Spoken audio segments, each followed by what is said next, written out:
Online class में आप सभी का स्वागत है। मैं Dharmnarayan Vaishnav, assistant professor zoology, Shri Pratap Singh Baret, राजकीय महाविद्यालय शाहपुरा भीलवाड़ा। आज अपन स्पेसिएशन के बारे में अध्ययन करेंगे, यानी जातीय उद्भवन। तो शुरुआत करते हैं अपन। इसमें अपन बात करेंगे कि स्पीसीज क्या है, यानी कि इसकी डेफिनेशन क्या है। इसके बाद स्पेसिएशन क्या है, रिस्पॉन्सिबल फैक्टर्स फॉर स्पेसिएशन, और अंत में अपन बात करेंगे टाइप्स ऑफ स्पेसिएशन। तो सबसे पहले शुरुआत करते हैं अपन स्पीसीज।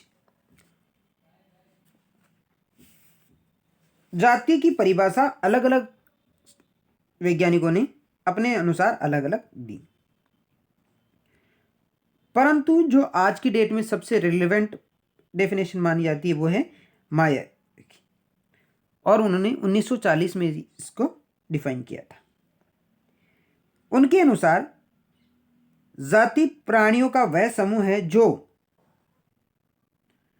प्राकृतिक पॉपुलेशन में पोटेंटिलिटी की दृष्टि से इंटरब्रीडिंग होता है। यह समूह दूसरे समूह से हाइब्रिडाइजेशन नहीं करता तथा जनिकीय रूप से अन्य समूह से आइसोलेटेड रहते हैं। इसके अलावा जाति को समझने के लिए आवश्यक है कि हम उनके अभिलाक्षणिक गुणों का अध्ययन करें। संरचनात्मक विभिन्नता तथा जेनेटिक आइसोलेशन जाति के दो प्रमुख गुण है। इसके अलावा जाति का अपना स्पष्ट प्रदेश होता है तथा इसमें संक्रमण रूपों का अभाव होता है। अब नेक्स्ट अपन बात करते हैं speciation. Speciation means the formation of a new species from A pre existing one, यानी कि पुरानी जातियों से ही नई जाति का विकास ही क्या कहलाता है, speciation.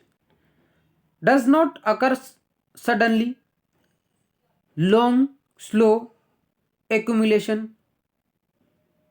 of changes, meanings that species cannot be interbreeding freely to produce fertile offspring, takes many generations faster in bacteria as reproduction happens every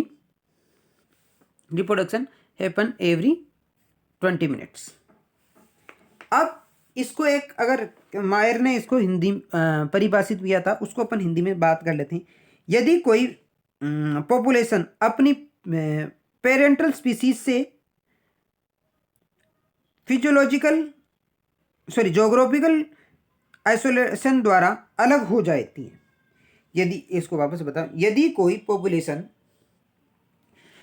population अपनी पेरेंटल स्पीसीज से जोग्राफिकल बैरियर द्वारा आइसोलेट हो जाती है तथा उसमें कुछ ऐसे लक्षण विकसित हो जाते हैं जो उनमें जेनेटिक आइसोलेशन उत्पन्न कर देते हैं, तो नई जाति का विकास हो जाता है। अब यदि उनके मध्य से जोग्राफिकल आइसोलेशन या बैरियर के कारक हटा भी दिए जाए तो वो आपस में संकरण नहीं करते। इस तरीके से नई जाति का उद्भव होता है।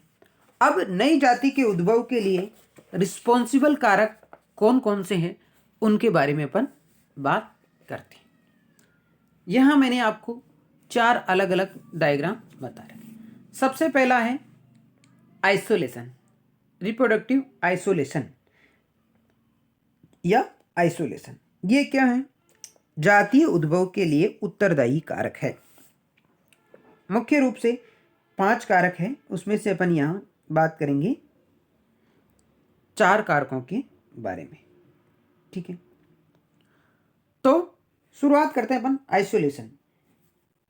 आइसोलेशन से हमारा मतलब है कि वे कारक जो एक ही जाति के प्राणियों को आपस में स्वतंत्र रूप से जनन करने से पृथक करते हैं। ये कारक क्या कहलाते हैं? Reproductive isolation factors. Isolation factors का आगे और अपन इसी अध्याय में, इसी टॉपिकों में इसके बारे में और अध्ययन करेंगे। और ये क्या होता है, जनिकी रूप से एक जाति को, सेम जाति को एक दूसरे से अलग करके फिर वो जाति क्या हो जाती है, दोनों अलग अलग नई जातियां बन जाती हैं। दूसरा आता है स्पीसीज हाइब्रिडाइजेशन। स्पीसीज हाइब्रिडाइजेशन, देखो एक कोयोट और एक ग्रे वोल्फ, इन दोनों के हाइब्रिडाइजेशन से नई स्पीसीज बनी, वो है रेड वुल्फ। पहली बात कर लेते हैं, किन्हीं भी अलग अलग पॉपुलेशन के एक ही जाति के प्राणियों के बीच रिप्रोडक्शन को क्या कहते हैं? संकरण। संकरण के कारण ही एक पॉपुलेशन के जीन पूल में नई जीनों का प्रवेश होता है। ऐसा तब होता है जब एक पॉपुलेशन के प्राणी माइग्रेशन द्वारा दूसरी पॉपुलेशन में आ जाते हैं। इनके आने से उत्पन्न की तरह जीन पूल में नए जीनों का समावेश हो जाता है।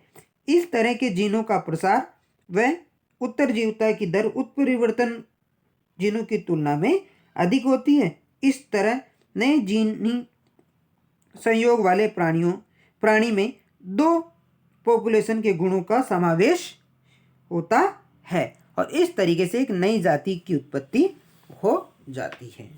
नेक्स्ट अपन बात करें तो पॉलीपेलाइडी। क्या है पॉलीपेलाइडी? पहली बात,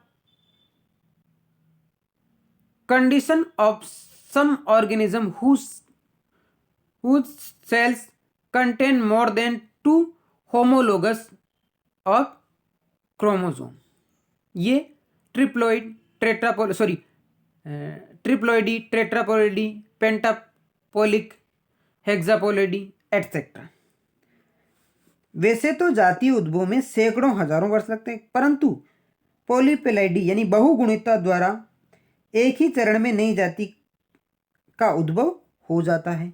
अब बहुगुणितता वह आनुवंशिक घटना है जिसमें किसी भी प्राणी के जीनोम में हैप्लॉइड गुणसूत्रों के सेट में वृद्धि हो जाती है और सामान्य अवस्था में प्राणी कोशिका में द्विगुणित क्रोमोसोम या डिप्लॉइड क्रोमोसोम पाए जाते हैं, परंतु बहुगुणितता द्वारा उत्पन्न प्राणियों में गुणसूत्रों के 3 या 4 या इससे अधिक सेट भी पाए जाते हैं। इस तरह पॉलीपेलाइडी प्राणियों या बहुगुणित प्राणियों तथा उनके द्विगुणित प्रजननों के बीच जनिनिक वियोजन उत्पन्न हो जाता है और इस प्रकार एक ही चरण में नई जाति उत्पन्न हो सकती है। अतः पॉलीपेलाइडी द्वारा नई जातियों का उद्भव पादपों में अधिक सामान्य रूप से पाया जाता है। ये ज्यादातर किन में मिलता है? पादपों में। ठीक है, नेक्स्ट अंतिम बात करते हैं अपन किसी भी म्यूटेशन। किसी भी पॉपुलेशन में दो प्राणी एक समान नहीं पाए जाते। उनमें न केवल आकार की बल्कि कार्य की व आनुवंशिक अंतर भी पाए जाते हैं। इस तरह की विभिन्नताएं जीनों की संरचना में रासायनिक परिवर्तनों के कारण उत्पन्न होती है। जीनों की संरचनाओं में होने वाले इस परिवर्तन को क्या कहते हैं? म्यूटेशन। वैसे तो कोशिका विभाजन के समय डीएनए का द्विगुणन बिल्कुल सही रूप से होता, परंतु फिर भी डीएनए की संरचना में परिवर्तन की संभावना हर समय बनी रहती है। डायग्राम में आपको दिख ही रहा होगा परिवर्तन की संभावना हमेशा, और ये ड्रोसोफिला का एग्जाम्पल आप इसके द्वारा समझ सकते हैं। डीएनए की संरचना में एक न्यूक्लियोटाइड के जुड़ जाने या हट जाने से डीएनए के अणु में नाइट्रोजन युक्त क्षारों का क्रम बदल जाएगा और तथा इससे जीन का व्यवहार भी बदल जाएगा। इस तरह के परिवर्तन एक लोकाई पर मल्टीपल जीन अवस्था उत्पन्न करते हैं और ये नवनिर्मित जीन पॉपुलेशन की किसी भी जीव की जीनी फ्रीक्वेंसी को घटा देते हैं। इस प्रकार एक नई स्पीसीज उत्पन्न हो जाती है। इसके अलावा एक और जो कारक वो बच गया वो है रिकॉम्बिनेशन, जिसका मैंने यहाँ वर्णन नहीं किया है। पॉपुलेशन में रिकॉम्बिनेशन भी न्यू जेनेटिक रिकॉम्बिनेशन या न्यू जेनेटिक कॉम्बिनेशन उत्पन्न करने की क्षमता होती है। इस प्रक्रिया में पॉपुलेशन के जीन पूल में उपस्थित पुराने जीन संकरण, क्रॉसिंग ओवर, जीनों में स्वतंत्र अपव्ययन, गुणसूत्री परिवर्तन तथा युग्मकों में रैंडम मेटिंग के कारण नए संयोजकों के में रूपांतरित होते रहते हैं, जिससे नई जाति का विकास हो सकता है। नेक्स्ट आखिरी टॉपिक बच गया अपना टाइप्स ऑफ स्पेशिएशन, कि जातीय उद्भव के प्रकार कौन कौन से।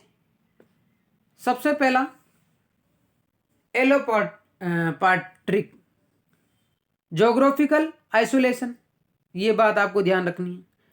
Geographical isolation allopatric, it is genetic divergence permitted by geographic isolation depend on random mutations। सबसे पहले जोग्राफिकल आइसोलेशन ही क्या है, एलोपैट्रिक। फिर होता parapatric, within the range of parent species due to the drastic changes in environment within species habitat, selective mating and reduce gene flow. अब दूसरे वाले को याद कैसे रखना, within a range of parent species due to the disaster, वातावरण में अचानक चेंजेज या किसी भी स्पीसीज के हैबिटेट में अचानक परिवर्तन से नई स्पीसीज उत्पन्न होने की संभावना रहती है, जिसको अपन बात जिसको कहते हैं अपन पैरापैट्रिक। और लास्ट वाला आता है sympatric, does not require geographic isolation. इसमें जो देखो दोनों एंटागोनिस्टिक हो गए, पहला और तीसरा, और due to the reproductive isolation through the decreased viability for frequently, ये क्या कहलाता है, सिम्पैट्रिक स्पेसिफिकेशन। तो तीनों आपको याद रखने, डायरेक्ट इनका क्वेश्चन आता है। Allopatric geographical barrier, disaster change in environment, और दूसरा होता है रिप्रोडक्टिव आइसोलेशन, बिना जोग्राफिकल बैरियर की आइसोलेशन की। ठीक है, धन्यवाद। आशा करते हैं ये टॉपिक आपको समझ आया होगा। नेक्स्ट क्लास में अपन आइसोलेशंस के बारे में चर्चा करेंगे, और आगे का टॉपिक अपन जो बात करेंगे वो है वेरिएशन, जो अगली क्लास में अपन बात करेंगे। वेरिएशंस, विभिन्नताएं क्या होती है, उसके बारे में आगे की क्लास में अपन चर्चा करेंगे। धन्यवाद।